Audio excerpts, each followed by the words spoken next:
Okay, bismillahirrahmanirrahim. Hai, Assalamualaikum. Hai, waalaikumsalam. Okay, siapa nama? Saya Alia. Alia. So, panggil Alia ke? Cik Alia ke? Boleh panggil saya Alia. Alia saja, boleh panggil Alia saja Okay, Alia daripada mana ni? Saya daripada rumah tadi. Daripada rumah. Alia datang sini? Saya datang sini dengan kawan. Dengan kawan. Naik kereta. Alia dah makan ke? Dah, baru je. Dah makan. Makan apa? Makan nasi. Nasi. Okay. Okay, sekarang ni Alia tahu tak apa tujuan Alia datang ke sini? Tahu? Tahu? Okay, Alia rasa apa tujuan Alia datang sini? Saya rasa tujuan saya datang sini untuk cerita masalah saya dekat kaunseling. Cerita masalah Alia dekat kaunseling. Okay. Sebelum kita mulakan sesi, saya nak tanya Alia dululah. Apa yang Alia tahu tentang kaunseling? Apa yang saya tahu tentang kaunseling yang saya tahu ni macam kita share masalah kita. Lepas tu sebagai klien lah. Lepas tu kaunselor akan tolong klien tu sama-sama cari apa jalan penyelesaian untuk masalah. Betul. Apa yang Alia cakap tu betul. So, daripada apa yang Alia cakap ni, Alia dah pernah buat sesi ke sebelum ni? Dah pernah buat sesi, I see. Patutlah Alia faham. So, betul juga apa yang Alia cakap tu. Sesi kaunseling ni adalah sesi di mana melibatkan kaunselor dan klien. Klien datang jumpa kaunselor untuk menceritakan atau meluahkan masalah yang dia ada, dan peranan kaunselor adalah mendengar segala yang klien cerita tanpa sebarang syarat. Maksudnya tak boleh judge ke. Itu adalah peranan kaunselor. So kami sebagai kaunselor, kami akan bimbinglah klien untuk cari penyelesaian rasional. Kami tak tolong klien untuk selesaikan masalah tu, tapi kami akan bimbing klien untuk cari jalan yang rasional supaya diorang dapat selesaikan masalah diorang sendiri. Faham tak? Okay. So far okay lah dengan sesi kaunseling yang Alia dah pernah buat? Okay? Alia rasa berguna tak sesi kaunseling? Sangat berguna lah. Macam banyak membantu saya. Banyak membantu, alhamdulillah. Okay, bagus. Sebelum kita buat sesi juga, saya nak terangkan dekat Alia beberapa perkara yang mana sesi kita ni akan berjalan selama 30 hingga 45 minit. Paling lama kita akan buat sesi dalam masa 1 jam lah. Dan kalau dia melebihi masa tu, kita akan sambung pada next session. Dan Alia jangan risau, dalam sesi ni Alia bebas untuk cerita apa yang Alia nak cerita. Alia boleh cerita semua benda yang Alia nak cerita, dan benda ni antara saya dan Alia sahaja. Melainkan apa yang Alia cerita akan memudaratkan diri Alia sendiri ataupun diri saya sendiri. So saya perlu libatkan orang yang ketiga lah dalam masalah Alia ni. Boleh? Boleh? Okay. So kita boleh mulakan sesi? Boleh mulakan sesi. Okay, kalau macam tu Alia boleh cerita sedikit tak pasal diri Alia? Boleh. Saya nama penuh saya Nurul Ali binti Azhar. Saya berumur 23 tahun. Masih lagi belajar dekat USIN. Dan saya anak bongsu daripada 5 adik-beradik. Anak bongsu. 5 adik-beradik Betul. 5 adik-beradik. So yang sulung? Yang sulung saya kakak, umur 33 tahun. 33. Anak yang kedua umur 32 tahun, lelaki. Abang saya ketiga-tiga lelaki. Kakak saya seorang je. Yang saya memang ada seorang kakak je lah. Saya dengan kakak saya perempuan. Lepas tu abang saya, anak yang ketiga tu umur 28 tahun ni. Okay. Yang seorang lagi tu 26. Jadi baru Alia lah. Last kali saya. Faham. Okay, mak ayah Alia? Mak ayah saya alhamdulillah masih lagi sihat. Mak saya umur 60 tahun ni. 60. Ayah saya umur 57. 57 ayah? Masih bekerja? Tak. Dah tak bekerja dah. Dulu tak bekerja. Jadi mereka duduk di kampung lah? Di kampung. Alia tinggal dekat mana? Saya tinggal dekat Terengganu. Jadi kalau adik-beradik Alia yang lain? Adik-beradik saya yang lain, kakak saya yang sulung tu duduk dengan mak dan ayah lah. Sebab suami dia bekerja dekat Singapura. Kalau abang saya yang kedua tu pun duduk kat rumah. Dia bekerja dekat Terengganu. Abang saya yang ketiga bekerja duduk sini juga. Dekat sini, dekat Shah Alam, dekat dengan saya. Dan abang saya yang keempat tu pun duduk dekat rumah juga, bekerja dekat Kuala Terengganu. Faham. Jadi sekarang Alia masih belajar. Alia belajar di? Saya belajar dekat USIM. USIM. Faham. Alia duduk dekat USIM dengan siapa? Saya duduk dengan housemate saya. Housemate. Alia duduk dekat mana kalau dekat USIM? Saya duduk dekat Desa Jati. Desa Jati. Puncak Jati. So dengan kawan-kawan semua satu rumah lah. Ada sewa rumah. Faham. Ada berapa orang satu rumah? Satu rumah ada 8 orang. Lepas tu kita orang semua memang satu kos lah. So senang nak pergi kelas. Faham. 8 orang. So far Alia okey ke dengan persekitaran rumah sewa Alia? Okey, tak ada masalah. Tak ada masalah. Alhamdulillah. So kalau macam tadi Alia cakap Alia belajar di USIM, Alia tinggal di rumah sewa di Desa Jati Ya. bersama kawan-kawan 8 orang dan semua tu adalah satu kos. So kalau macam Alia balik kampung, so dekat rumah ada mak ayah selain mak ayah? Selain mak ayah macam tadi yang saya cerita kan, kakak. Lepas tu kakak saya ada anak seorang, anak saudara saya perempuan.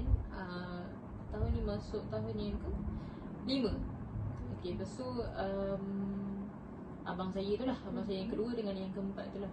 Sekarang ni nenek saya ada dekat kampung sebab mak saudara saya, ayah saya ambil alih lah jaga nenek saya sebab mak saudara saya dia jaga anak dia yang sakit.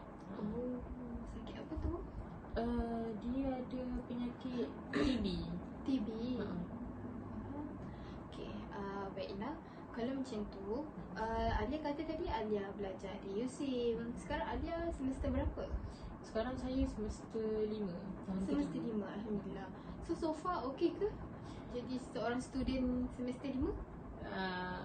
Tak okey sangat lah sebab jadual makin padat dan kita pun tak expect yang sebenarnya belajar face to face ni lagi melelahkan daripada online. Sebab macam banyak presentation, banyak assignment dan banyak kena pergi sana sini untuk buat tugasan. So melelahkan jugalah. Melelahkan. Apa yang membuatkan Alia rasa lelah jadi student yang face to face? Apa yang lelah sebab saya aktif persatuan. So macam kesana sini persatuan tu aktif. Jadi kita orang kesana sini. Tapi bagi saya benda tu tak ada lelah sangat. Cuma dia lelahnya sebab bila belajar ni kita banyak buat presentation.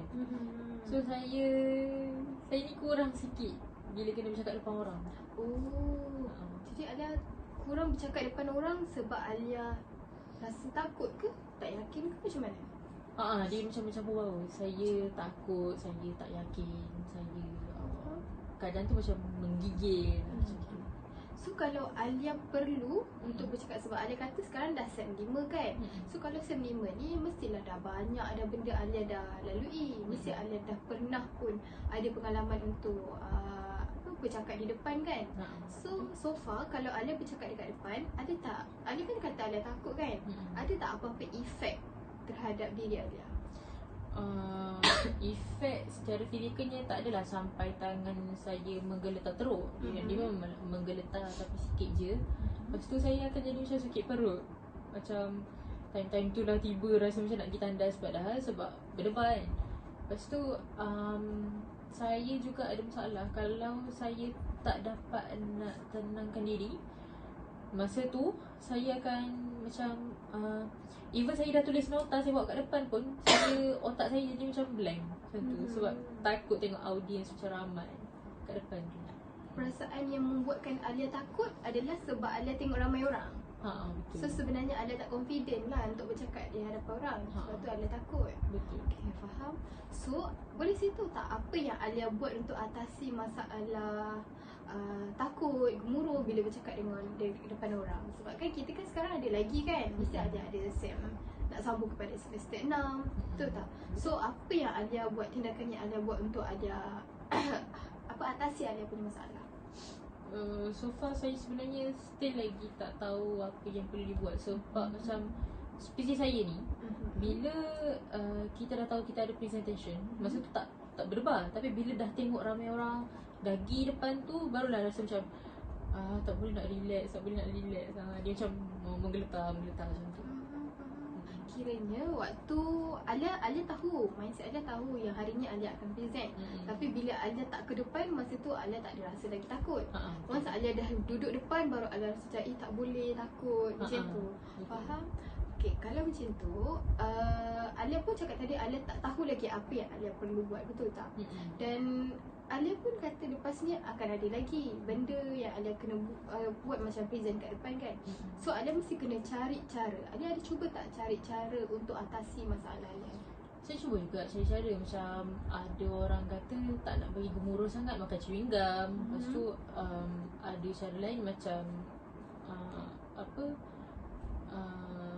gerak-gerakkan kaki, tangan apa semua yang tak nak bagi menggerupo sangat. Tapi saya rasa benda tu still lagi macam tak berapa nak jalan sangat. Sebab bila dah berdebar ni memang susah nak kawal kan. So saya macam susah. Jadi bila Alia dah duduk depan, Alia cuba ke cara-cara yang kawan-kawan Alia bagi? Cuba, saya cuba. Saya macam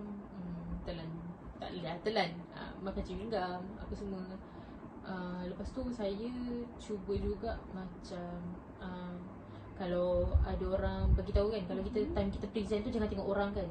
Okay, saya tak adalah sampai tak tengok orang, sebab kita nak present kita kena tengok depan juga kan. Tapi saya tengok bahagian atas yang kursi kosong tu.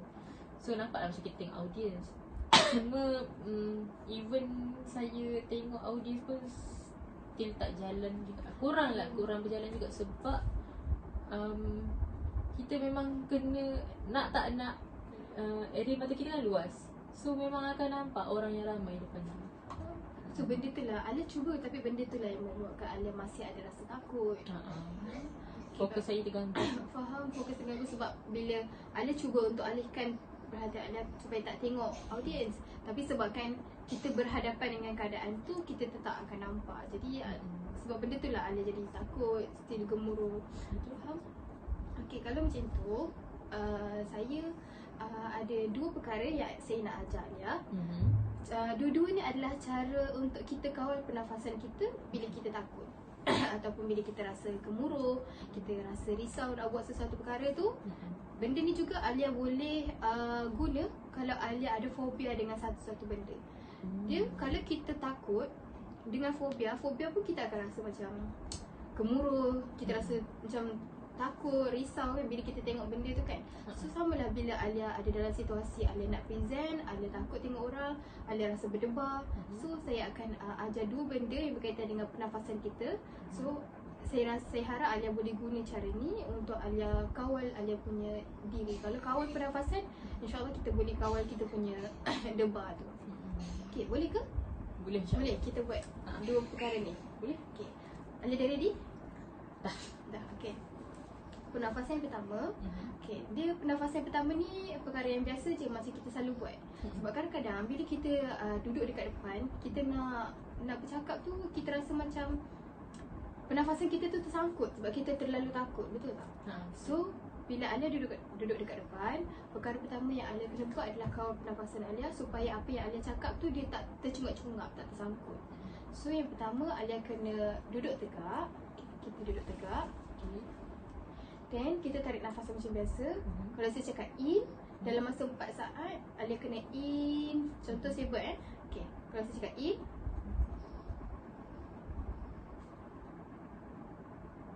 lepas tu out, lepas balik. Lepas pun dalam masa 4 saat. Kita in 4 saat, kita out lepas saat. 4 saat. Cuba sekali okay. In, out. Apa yang Alia rasa? Saya rasa pernafasan saya lebih tenang dan saya rasa macam otak saya dapat oksigen yang cukup. So Alia akan rasa bila kita kawal pernafasan tu, Alia akan rasa macam okay. Betul tak? Boleh cool down sikit. Boleh cool down, betul? Okay, itu adalah cara yang pertama. Kalau Alia rasa cara tu masih tak membantu Alia, okay, kita ada cara yang kedua, yang mana ini pun sama juga pernafasan, tapi caranya tak masa tadi lah. Okay, cara yang kedua ni, okay, Alia buat macam ni. Okay, Alia buat macam ni. Dan kalau saya cakap in, Alia tarik nafas sambil genggam. Contoh, in.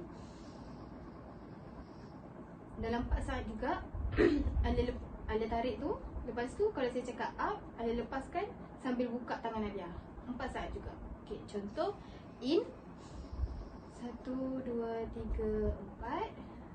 Out 1, 2, 3, 4. Okay, benda ni dia mengajar kita bila kita menggenggam, ini adalah semua bebanan kita. Sebab bila kita genggam, kita akan rasa dia punya kekuatan daya tu kan. Tapi bila kita lepaskan, kita rasa macam free. Betul tak? Okay, kita buat lagi sekali Okay, in, out. Okay, apa yang Alia rasa? Saya rasa jantung saya dapat gerak dengan teratur, baru teratur. Dan saya rasa macam ada satu tenaga yang berkumpul dalam diri. Sebab bila kita dapat kawal pernafasan kita, kita auto akan rasa macam mindset kita pun akan free. Kita akan macam rasa, oh okay, it's okay walaupun ramai orang. Sebab kita dapat kawal pernafasan kita, kita dapat kawal diri kita. Daripada kita debor, bila kita debor, nanti otak kita akan jadi celaru sebab kita terlalu takut. Tapi bila kita kawal pernafasan kita, kita akan release dengan keadaan macam okay, bertenang, it's okay. Kita akan cool down sendiri. Okay. Boleh ke kita cuba cara tu bila Alia ada rasa takut, berdebar, risau, anxiety, Alia boleh cuba cara pernafasan ni. Okay? InsyaAllah boleh. Okay, so saya harap dua aktiviti ni membantu Alia untuk kurangkan tahap takut Alia tu. Boleh, insyaAllah. Alia ada apa-apa lagi nak tambah? Setakat ni tak ada. Tak ada. Jadi Alia puas hati tak dengan sesi ni? Bagi saya sesi ni walaupun sekejap, tapi saya rasa saya dapat something yang baru. Sebab saya dapat satu cara yang orang lain tak ajar lagi. So saya rasa saya boleh cuba cara ni. Okay. So Alia rasa dengan apa yang Alia buat tadi, tindakan tadi membantu Alia tak? InsyaAllah akan bantu lah kot. Sebab saya pun kena try dulu. Dan saya kena tengok dulu macam mana. Okay, tak apa. Alia boleh cuba dulu. Dan kalau benda ni membantu, benda ni insyaAllah akan bagi efek yang baik pada diri Alia. Betul tak? Betul. Sebab Alia dapat kawal diri Alia. So efek yang baiknya Alia boleh present dengan okay, tenang. Walaupun kita tak fully macam okay, tenang, tapi insyaAllah benda ni akan sikit-sikit bantu kita dalam kawal kita punya risau, takut, gelisah. Okay? Okay, saya rasa sampai situ saja kita punya sesi pada hari ini. InsyaAllah kalau ada apa-apa kita akan sambung kepada next sesi. Dan apa yang saya nak simpulkan adalah Alia merupakan seorang pelajar yang mana Alia ada satu perasaan takut ataupun nervous, anxiety bila Alia nak berada di depan. Alia nak buat sesuatu, contohnya bercakap di depan ke, Alia takut kan. So tadi kita pun dah buat dua aktiviti, bukan satu, dua aktiviti yang mana insyaAllah dia akan membantu Alia punya pernafasan. Dia akan membantu Alia untuk kawal diri Alia punya rasa gemuruh, takut. Dan saya harap perkara ni boleh membantu Alia dan Alia boleh buatlah aktiviti ni kalau Alia rasa takut, gemuruh. Okay, saya rasa setakat itu saja. Terima kasih sebab buat sesi dengan saya. Saya harap sangat benda ni membantu Alia. Ada apa-apa Alia boleh kita boleh sambung pada next sesi. Boleh, insyaAllah. Terima kasih. Terima kasih juga.